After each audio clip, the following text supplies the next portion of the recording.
یو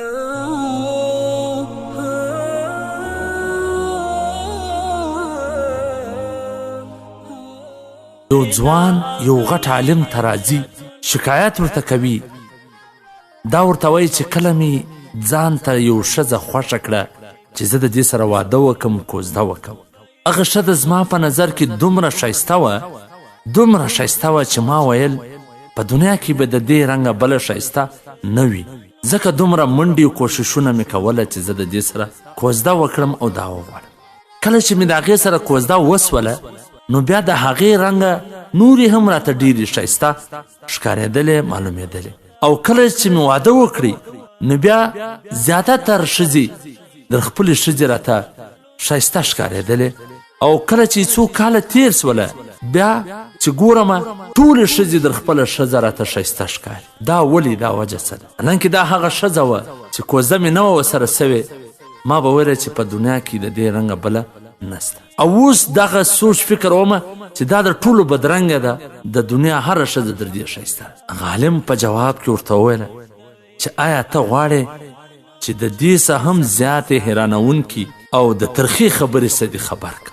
هغه ځوان ورته وویله چې بالکل. او عالم ورته وویله که چیرې د ټولې دنیا د ښځو سره ستا واده وسي، بله ښځه پاته نه وي، نو بیا په کوڅو کې چې کومې د آخرې او سپۍ ګرځي، دا به درته د ټولې نړۍ د ښځو څخه ښایسته ښکاري. هغه سړی ډېر حیران سو، ورته وویله چې دا خبره څنګه، ولې؟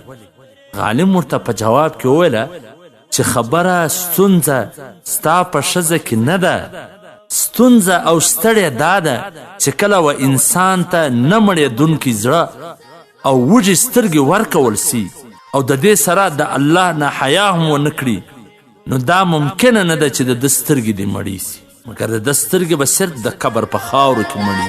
ای ځوانه، ستا ستونزه او ستړې دا ده چې ته د هغه څه نه چې الله جل جلاله حرام کړي دي سترګې نه اړوې.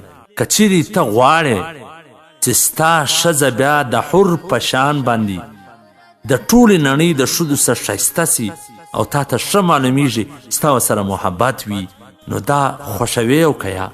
هغه ځوان ورته وویل چې ولې نه، زه غواړم چې زما ښځه بیا هم هغه د مخکې په څېر ما ته ګرانه او ښایسته سي.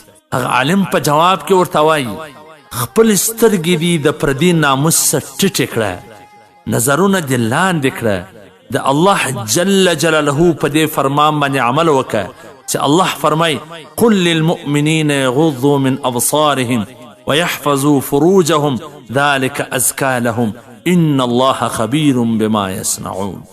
الله فرمای ای پیغمبره صلی الله علیه وسلم، مؤمنانو ته ووایه چې خپلې سترګې ټیټې کړي او خپل ځان د زنا څخه وساتي، دا د دې دپاره ډیره د پاکي خبره ده. الله په هر هغه څه خبر دی چې دی یې کوي.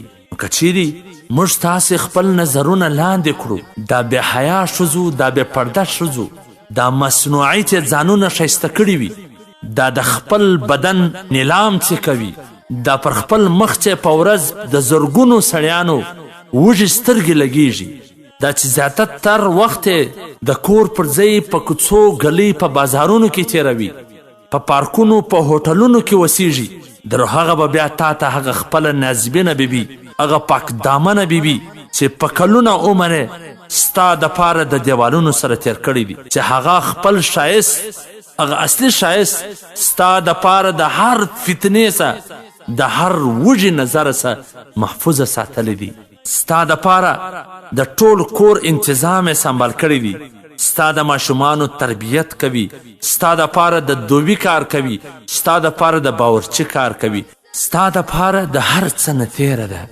ستا په وږه هغې سر د سره پټ کړی دي، ستا پر مسافري باندې هغې صبر کړی دي، هېڅکله ستا سره د بېوفایي سوچ و فکر نسي کولی. خو هغه ته چې د خپلې ښځې سره بېوفا یې، ته د بازار هغه بدرنګو او هغه مصنوعي ښځو ته ګورې، خپلې سترګې دې وږې کړې او خپل نظر څه دې داسې نظر جوړ کړي چې نه مړېدونکي دي، زړه دې داسې وږه کړي چې نه مړېدونکي دي، هغه ستا په تمه ستا و سترګو ته لارې په سترګو دي، او ته په بازار کې د خپل مزغې رګونه په نورو پسې اړی نو که چیرې داسې ته یې چې د ټولې دنیا د ښځو سره دې ودونه وسې لا به هم هغه تا ته بدرنګې ښکاري. که چیرې ته سکون غواړې، آرام راحت غواړې، خپل کور ولاد خپل نظر کې در هر چا ښایسته غواړې، نو د دې دپاره دا خبره ضروري ده چې ته به خپل نظر لاندې ساتې، ته به خپلې سترګې ټیټې ساتې. نو بیا به تا ته سکون وي، تا ته به اطمینان وي، تا ته به خوشحالي وي. که داسې نه کوې نو زړه به دې د اور لمبه وي، په زړه کې به دې د اور سکروټې پرتې وي. والسلام.